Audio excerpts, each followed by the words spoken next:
مطلب الرائے متحر کا ٹھیک جی بسم اللہ۔ یہ آج میں اس کتاب کے بارے میں کچھ کہوں گا جو میں نے پڑھا ہے، اور کوشش کروں گا جو میں نے سمجھا ہے وہ بتانے کی، اور مصنف صاحب سے بھی میں درخواست کرتا ہوں کہ اگر میرا کچھ غلطی وغیرہ ہے تو اس کی تصحیح کر کے مہربانی فرمائے۔ کتاب انقلاب کے سوداگر، مصنف جاوید اختر صاحب۔ قدرت کا کرنا دیکھو، میں اپنے دنیا میں مگن کسی کام کے سلسلے میں کسی دکان میں نازل ہوا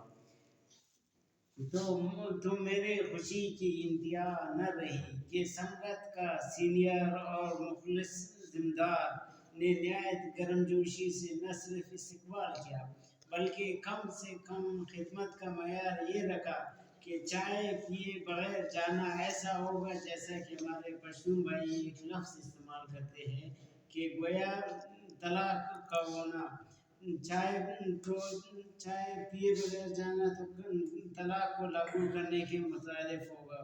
خیر چائے کے لیے بیٹھ گئے، یہ میرے لیے خوشی سے بڑھ کر خوشی کا مقام تھا۔ جب کسی مصنف نے اپنے ہاتھ سے لکھا ہوا تبرہ پیش کیا تو میں اپنے آپ سے یہ عہد کیا کہ یہ کتاب نہ صرف مطالعہ کروں گا بلکہ ایک نالائق ترین طالب علم کی حیثیت سے اپنا سکھایا ہوا سبق سناؤں گا تاکہ وہ میرا تصحیح کرے۔ اسی اثنا میں نے کتاب کھولی تو ایک تھوڑا سا جملے نے نہ صرف میری زندگی بلکہ میرے بے ہنگم یعنی بے ترتیب زندگی کو ایک واضح سمت دے دیا۔ وہ جملہ کچھ اس طرح تھا کہ اپنے نظریات پہ قائم رہنے والے تحریکوں نے کامیابیاں حاصل کی ہے بشکریہ بارنزی۔ اکثر فرقہ واریت میں ملوث تحریکیں کامیابی حاصل کرنے سے پہلے ٹوٹ پھوٹ کا شکار ہو کر چکنا چور ہو گئے۔ بہت سے نظریاتی تحریکیں منزل مقصود پر پہنچ کر اپنے جدوجہد کا پھل دیکھ سکیں، مگر بہت سی تحریکیں منزل پر پہنچنے سے پہلے صفحہ ہستی سے مٹ گئے۔ منزل مقصود تک وہی پہنچ جاتے ہیں جو نظریاتی طور پر مکمل پختہ، اعصابی طور پر مضبوط اور موقع پرستی اور مفاد پرستی سے مکمل طور پر مبرہ ہوتے ہیں۔ حالانکہ رسم دنیا ان کے راستے میں بڑے بڑے سنگلاخ پتھر پھینک دیتے ہیں، مگر ان کم بختوں کو کیا پتہ کہ نظریاتی لوگ اتنے ماہر ہوتے ہیں کہ ان پتھروں سے دیوار کے بجائے کامیابی کے پل بناتے ہیں۔ تحریک کے راستے میں موقع پرست، مفاد پرست اور خود غرض لوگ، جن کو اصطلاح عام میں کالی بھیڑیں کہتے ہیں، روڑے اٹکاتے ہیں کہ تحریکیں ٹوٹ پھوٹ کا شکار ہو جائے۔ کچھ ایسی کالی بھیڑوں کی ریشہ دوانیوں کی بنیاد پر کمیونسٹ تحریکوں میں کالی بھیڑیں گھس گئیں، جنہوں نے کمیونسٹ پارٹیوں میں دراڑیں ڈالنے کی کوشش کی۔ لیننسٹ پارٹیوں نے انقلاب کی راہ اپنائی، ٹراٹسکائٹ دھڑوں نے اپنے مفادات کے حصول کے لیے رد انقلاب کا راستہ اپنایا۔ ہمارے مربی استاد جاوید اختر نے اپنی کتاب انقلاب کے سوداگر لکھ کر بڑے مدلل انداز میں دونوں کا یہ نہ صرف فرق واضح کیا بلکہ مجھ جیسے لاکھوں طلباء پر احسان بھی کیا جنہیں تن آسانی اور پلیٹ میں تیار کھانے کا عادت ہے، اور ہمیشہ مشکل طلب کام اور ریسرچ جو بڑے بڑے لوگوں کا کام ہے، کہتے ہیں کہ جس کا کام اس کو ساجے اور اگر کرے تو ڈنگا بازی۔ مصنف کی اس کتاب میں دیباچہ سمیت کل 5 مضامین زیر بحث لائے گئے ہیں۔ پہلا اس کا مضامین ہے دیباچہ، دوسرا برصغیر میں ٹراٹسکیزم کی ابتدا، اور تیسرا پاکستان میں ٹراٹسکیزم کا عروج و زوال، اور چوتھا ہے پاکستان میں ٹراٹسکائٹ گروہ، طبقاتی جدوجہد کا قیام اور لال خان، اور پنجواں اور آخری ہے لال خان کے خیالات۔ مصنف نے لکھا ہے کہ لال خان جس کا ذکر آگے آئے گا کہ وفات کے بعد اس دڑے میں ایک ایسی شخصیت نہ تھی جو اس دڑے کو سنبھال سکے، کیونکہ اس نے اپنے سامنے کسی کو ابھرنے نہیں دیا تھا۔ اور جوہر بنگلزی لکھتا ہے کہ جب جاوید اختر صاحب کی پوسٹنگ کلات میں تھا تو اس کے طفیل سے کلات کی ادبی رونقیں سج گئی، اور جب مصنف کا تبادلہ کلات کالج سے گورنمنٹ کالج کوئٹہ میں ہوا تو اس کے جانے کے بعد کلات کی ادبی رونقیں بھی کلات کے یخ بستہ موسم کی طرح ٹھنڈی پڑ گئے۔ آخر اس کی اطمینان بخش جواب تو مصنف خود ہی دے سکتا ہے کہ ادبی تنظیمیں ادبی رونقیں مانند پڑ گئے۔ ہو سکتا ہے کہ زمین زرخیز نہیں تھی یا مالی نے پتریالے زمین پر طبع آزمائی کی، خیر اچھی کوشش کو ہمیشہ یاد رکھنی چاہیے۔ اور اس کا آباد ہے پہلا دیابچہ کہتے ہیں کہ ٹراٹسکیزم جو 20ویں صدی میں مارکسزم لیننزم کے خلاف بورژوا رجحان کے طور پر وجود میں آیا، جس نے عالمی محنت کش کمیونسٹ تحریکوں کو ٹکڑوں دھڑوں اور فرقوں میں تقسیم کرنے کی کوشش کی۔ یہ موقع پرست پیٹی بورژوا رجحان سوشلزم کے نام پر لیننزم دشمنی پر مبنی ہے، لہذا ٹراٹسکائٹ گروہ ہمیشہ سوشلزم دشمنی میں عالمی سرمایہ داری کی آہت مضبوط کرتے رہے ہیں، اب بھی کر رہے ہیں، اور محنت کش طبقے کی عالمی تحریکوں کو انقلاب کی طرف جانے سے روکنے میں کوشاں ہے۔ یہ جو ازم اپنے الگ نام سے دھڑے اور فرقے بنا کر محنت کش عوام کو تقسیم کرنے میں کوشاں ہیں، جو یقیناً کارل مارکس کی تعلیمات کے خلاف ہے۔ اور کارل مارکس کہتا ہے کہ کمیونسٹ مزدور طبقہ کی دیگر پارٹیوں کے خلاف کوئی علیحدہ پارٹی نہیں بناتے، بحیثیت مجموعی پرولتاریہ کے مفادات کے علاوہ ان سے علیحدہ ان کی کوئی مفادات نہیں۔ وہ اپنے الگ فرقہ وارانہ اصول قائم نہیں کرتے جس سے محنت کشوں کو خاص صورت دی جائے یا کسی خاص ڈھانچے میں ڈالا جائے۔ کمیونسٹوں کا امتیاز مزدور طبقے کی دوسرے پارٹیوں سے صرف یہ ہے: پہلا، مختلف ملکوں میں وہ بلا امتیاز قومیت پورے مزدور طبقے کے مشترکہ مفادات پر زور دیتے ہیں۔ دوسرا، بورژوا طبقے کے خلاف مزدور طبقے کی جدوجہد، اس میں وہ ہر جگہ اور ہمیشہ بحیثیت مکمل تحریک کے مفادات کی ترجمانی کرتے ہیں۔ اس طرح مختلف ٹراٹسکائٹ مثلاً لیبر پارٹی، کانگریس وغیرہ جو پرولتاریہ پر بورژوازی اہمیت کو مستحکم کرنے کا فریضہ انجام دیتے ہیں۔ لینن ایسے گروہوں کے بارے میں تحریر کرتا ہے کہ جدید یورپی ریاستوں کی مختلف سیاسی صورتیں پرولتاریہ پر بورژوازی کی حکومت کو مستحکم کرنے کی خدمات سر انجام دیتے ہیں، جبکہ تیسری دنیا میں ٹراٹسکائٹ گروہ قومی جمہوری تحریکوں، کسانوں، دانشوروں اور طلباء تحریکوں میں گھس کر ان کے مخالف اور مذمت کر کے رد انقلاب کا کردار ادا کر رہے ہیں۔ برصغیر میں یہ گروہ یہی کر رہا ہے۔ 70 کی دہائی میں سب سے پہلے پاکستانی ٹراٹسکائٹ گروہ بابا رفعت کا تھا، جو پاکستان پیپلز پارٹی میں ٹراٹسکائٹ انٹرزم کے ذریعے محنت کش طبقے کے اتحاد کو پارا کرنے کی کوشش کرتا رہا۔ اسی دوران مشہور ٹراٹسکائٹ طارق علی نے پاکستان پیپلز پارٹی کی حمایت کی۔ اس کے جاگیردار اور بورژوا موروثی قیادت کے پلوں باندھے گئے مضمون کوششوں میں مصروف عمل، یہ دھڑا تو اس نتیجے پر پہنچا کہ پاکستان پیپلز پارٹی ہی انقلابی پارٹی ہے اور پاکستان میں انقلاب صرف اور صرف اسی پارٹی کے ذریعے ہی برپا ہوگا۔ اب کسی سے ہی نہیں، اس لیے طبقاتی جدوجہد کے رہنماؤں نے پی پی کی قیادت سے اپنی خدمات کے صلح کے عوض کئی مراد اور فائدے بھی اٹھا رہے ہیں، جن میں الیکشن ٹکٹ سے لے کر بڑے بڑے ٹھیکوں کے لائنیں تک شامل ہے۔ اس طرح یہ گروہ اپنی موقع پرستی، مفاد پرستی کی وجہ سے 4 مرتبہ ٹوٹ کر تقسیم ہو چکا ہے۔ اس لیے کچھ ٹکڑے اور واقعات تو اپنے آپ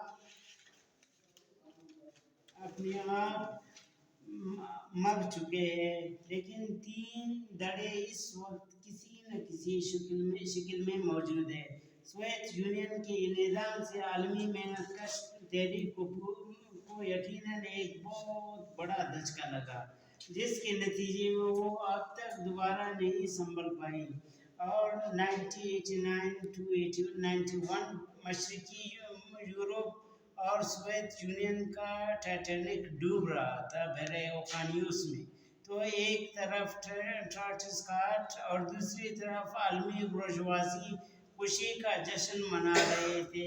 عالمی برجواز نے اس واقعہ کو تاریخ کا اختتام قرار دے کر مارکسزم کی ناکامی محمول کر رہے تھے، اور ٹراٹسکاٹ اسے ٹراٹسکی کی پیشن گوئی اور سٹالنزم کے خاتمے کا نام دے رہے تھے۔ یہ جنگ مختلف صورتوں میں آج بھی جاری ہے۔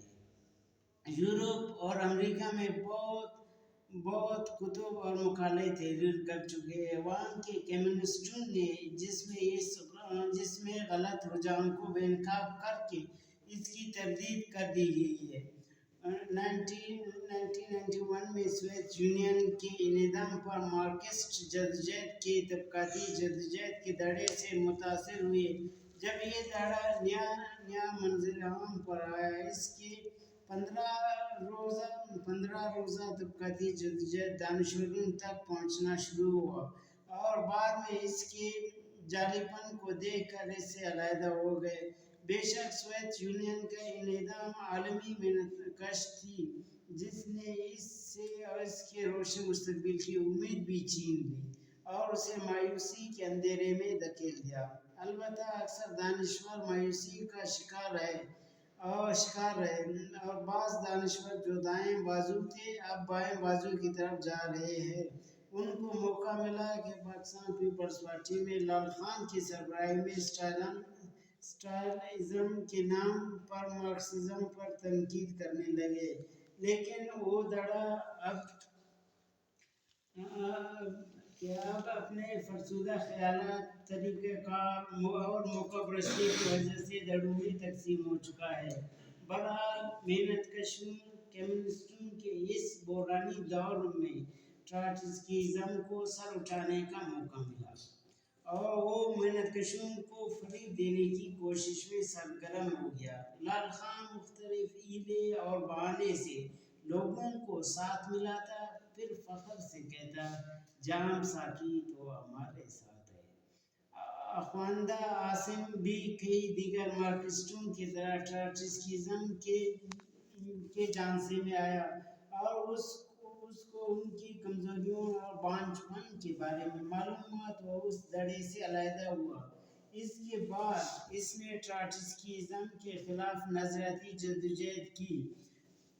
اس کے بعد اس نے ایک مضمون "اسٹالن غداروں کا قاتل" کے عنوان سے بھی تحریر کیا، لیکن اخوند عاصم، جس نے ٹراٹسکیزم کے خلاف جدوجہد شروع کیا تھا لیکن اسے مکمل کرنے کے لیے وہ زندہ نہیں رہا۔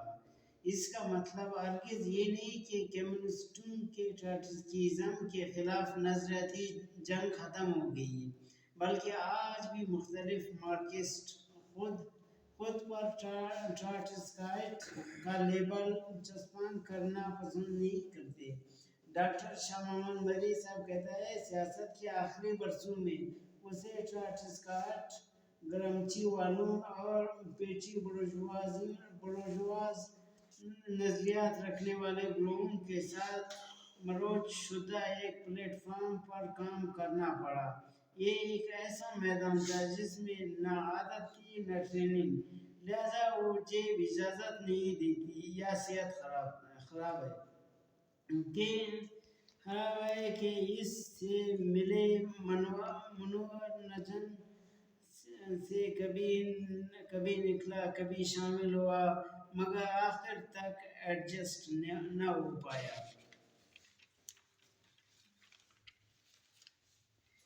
اور دوسرا اس کا ہے برصغیر میں ٹراٹسکیزم کی ابتدا۔ اکتوبر 1927 کے بلشوک انقلاب کے بعد 1917 کے بلشوک انقلاب کے بعد ٹراٹسکی نے ہندوستان کی تحریک آزادی میں دلچسپی لینی شروع کی۔ اگر برصغیر میں سوشلسٹ انقلاب کو مدد مل سکتی ہے، ٹراٹسکی نے لینن کے موقف کے برعکس ہندوستان کو فوجی طاقت سے فتح کرنے کی کوشش کی۔ اس نے RCPB کی مرکزی کمیٹی میں 30 سے 40 ہزار گھڑ سواروں کا دستہ بنانے کا منصوبہ بنایا اور اسے پیش کیا تاکہ ہندوستان کو فتح کر سکے، اور ٹراٹسکی نے اس منصوبے کا جواز پیش کرتے ہوئے تحریر کیا۔ پیرس اور لندن کے راستے افغانستان، پنجاب اور بنگال کے قصبوں سے ہو کر گزرتے ہیں، اور مگر RCPB نے فوجی جارحیت کے ذریعے ہندوستان کو آزاد کرنے کی مخالفت کی، کیونکہ لینن اور دیگر بلشوک نے اس قسم کی مہم جوئی کو کبھی پسند نہیں کیا بلکہ ان کی حوصلہ شکنی کی، مگر انقلابی تحریکوں کو ہر قسم کی سیاسی مدد کی اور ان کی حوصلہ افزائی کی۔ لینن نے ان القابات کی حمایت کی جو تاریخی طور پر بلوغت کی منزل تک پہنچ گئے تھے۔ جہاں جہاں انقلاب ناپختہ تھے، لینن نے ان کی پختگی تک کسی مہم جوئی سے باز رکھے۔ اور لینن تحریر کرتا ہے کہ RCPB اور لینن کی حکمت عملی کی وجہ سے مہم جو یا منصوبہ کو رد کر دیا گیا، نہ صرف رد کیا بلکہ شدید تنقید کا نشانہ بھی بنایا گیا، کیونکہ ایسی مہم جوئی برصغیر کے عوام کو خونریزی اور رد انقلاب کی طرف دھکیل سکتی تھی۔ لینن نے ان حالات میں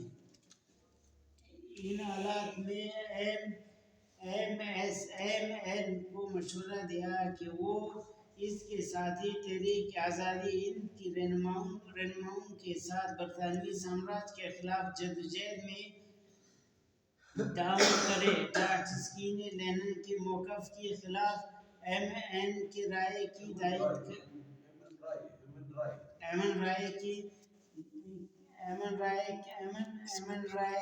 تائید کے موقف کرتے ہوئے 25 جولائی 1939 میں ایک کھلا خط open letter to the workers of Indian کا کانگریس میں کانگریس کو جھوٹا پیغمبر قرار دیا اور مزدوروں کو اس کی قیادت میں کام کرنے سے منع کیا۔ اصل میں برصغیر میں ٹراٹسکیزم 1930 کی دہائیوں میں متعارف ہوا، جب لینن کی وفات کے بعد اسٹالن اور ٹراٹسکی کے درمیان اقتدار کی رساکشی شروع ہوئی، اور ٹراٹسکی اس مقابلے میں منہ کی کانی پڑی تو اس نے بلشوئزم کے مقابلے میں ٹراٹسکیزم کا پرچار شروع کیا اور RCPB کے خلاف سازشیں شروع کی، جس کی وجہ سے RCPB پارٹی رکنیت سے محروم کر دیا گیا، اسے روس بدر کر دیا گیا، اور اس کے ردعمل میں عالمی بورژوازی ذرائع ابلاغ نے اس پر خصوصی توجہ دینی شروع کی، اور بورژوا ذرائع ابلاغ نے سوشلسٹ نظام کے خلاف پروپیگنڈا کے طور پر استعمال کیا، لہذا اس کی اکثر کتابوں کا اردو میں ترجمہ کیا۔ جوہر ہندوستان میں پہلا ٹراٹسکائٹ تھا، ان ترجمہ شدہ کتابوں کا وسیع اثر ہوا۔ دیکھتے ہی دیکھتے لوگوں نے انڈین کمیونسٹ پارٹی سے قطع تعلق کیا اور چھوٹے سے ٹراٹسکاٹ گروہ ابھرنے اور پھیلنا شروع کیا، لیکن بدقسمتی سے اس تحریک کی جڑیں پیدا نہیں ہو سکے۔ یہ صرف چند دانشوروں تک محدود تھے۔ یہ گروہ ابتدا سے لے کر آج تک شکست رختہ اور دھڑے بندیوں کا شکار ہوتے رہے۔ خیر، دیکھتے ہیں کہ ہندوستان میں ٹراٹسکیزم کا اونٹ کس کروٹ بیٹھتا ہے۔ اس طرح مختلف ادوار میں اتار اور چڑھاؤ کے دن رات دیکھنے کے بعد آج بھی ہندوستان میں نصف صدی کے بعد ٹراٹسکاٹ تحریک مختلف چھوٹے چھوٹے دھڑوں کی شکل میں موجود ہے، لیکن وہ کبھی سیاسی تحریک بن کر ابھر نہ سکا، بلکہ وہ مختلف سیاسی پارٹیوں میں انٹرائزم کے ناکام تجربے کے بعد اب محنت کشوں میں اپنے اثرات بھی مرتب نہیں کر سکے۔ اور اسی طرح سری لنکا کے سوشلسٹ ایکوٹی پارٹی کے حالات زیادہ مختلف نہیں۔ اور اس کا تیسرا باب ہے پاکستان میں ٹراٹسکیزم کے عروج و زوال۔ پاکستان میں ٹراٹسکیزم برصغیر کے دوسرے علاقوں کے نسبت قدر تاخیر یعنی 1970 کی دہائی میں منظر عام پر آیا۔ سب سے پہلے ٹراٹسکاٹ بابا رفعت، جو کراچی کا رہنے والا تھا، جس کے بارے میں محمد زاہد اسلام کہتا ہے، رفعت کا بھائی مزدور کسان پارٹی کے بانیوں میں سے تھے۔ وہ بڑے دلچسپ شخصیت کے حامل تھے، کوئی گھر و بار نہیں تھا، ملنگ سی ہستی تھی، لہذا جلد ہی پنڈی کے پرانے مارکسی حلقوں میں گل مل گئے۔ 1970 میں بابا رفعت ماویزم ترک کر کے ٹراٹسکاٹ ہو گیا اور اپنا ایک ٹراٹسکاٹ گروہ تشکیل دیا، لیکن کبھی بھی سیاسی قوت نہ بن سکا۔ بابا رفعت اپنے نظریات کی وجہ سے کئی سختیاں اور تکالیف برداشت کیے، اور جاسوسی اداروں نے اسے ایک دفعہ اٹھا بھی لیا تھا، اور پھر لاہور سے نمودار ہوا، پنڈی سے اپنے آبائی شہر، اور آخرکار اس کے موت ہوا۔ بابا رفعت کے بارے میں زاہد اسلام تحریر فرماتا ہے، بابا رفعت ٹریڈ یونین کے بنیادی رکن رہے ہیں، جن کو بڑے اچھے اور قابل احترام ناموں سے یاد کیا جاتا ہے، مگر سارا انقلابی علم ان تک محدود رہا۔ ان کو ماننے والے پیپلز پارٹی کو ووٹ ڈالتے چلے آئے ہیں، اور یہ بات سب ٹراٹسکاٹ میں اس قدر مشترک ہے کہ انہوں نے برجوا کو سپورٹ کیا۔ بابا رفعت کے بعد طارق علی، جو پنجاب کے جاگیردار مظہر علی خان کے بیٹے تھے، جس نے ٹراٹسکاٹ کی ڈوبتی کشتی کو سہارا دینے کی کوشش کی، مگر کوئی صحیح سودمند ثابت نہیں ہوئے۔ بعد طارق علی، جو ایکسٹرا کالج آکسفورڈ میں سیاسیات معاشیات کا طالب علم تھے اور ٹریڈ یونین کے صدر تھے، باوثوق ذرائع سے معلوم ہوا ہے کہ اس گروہ میں شمولیت کے لیے آپ کو پہلے مارکسزم کے تحریری امتحان دینے ہوتے تھے تاکہ آپ کا دانشورانہ تصور قائم ہو، مگر یہ گروہ بڑی ویتنام میں کچھ نہ کر پایا۔ یہ بتاتا چلوں کہ بابا رفعت کے بعد طارق علی دوسرا پاکستان نژاد برطانوی ٹراٹسکاٹ ہے، جس نے دوسرے ٹراٹسکاٹ گروہ کو دھڑے بندی کے راستے ہموار کر دیا۔ پاکستان میں پاکستان پیپلز پارٹی میں بڑا ٹراٹسکائیوں کا ایک بڑا طبقہ طبقاتی جدوجہد کے نام سے گزشتہ 40 سالوں سے اس کی قیادت میں شامل سرمایہ داروں، جاگیرداروں، وڈیروں کے رضاکارانہ دم چلا بن کر ہاتھ پاؤں مضبوط کر رہا ہے۔ انٹرائزم، جو دراصل ٹراٹسکی کی دنیا بھر کی کمیونسٹ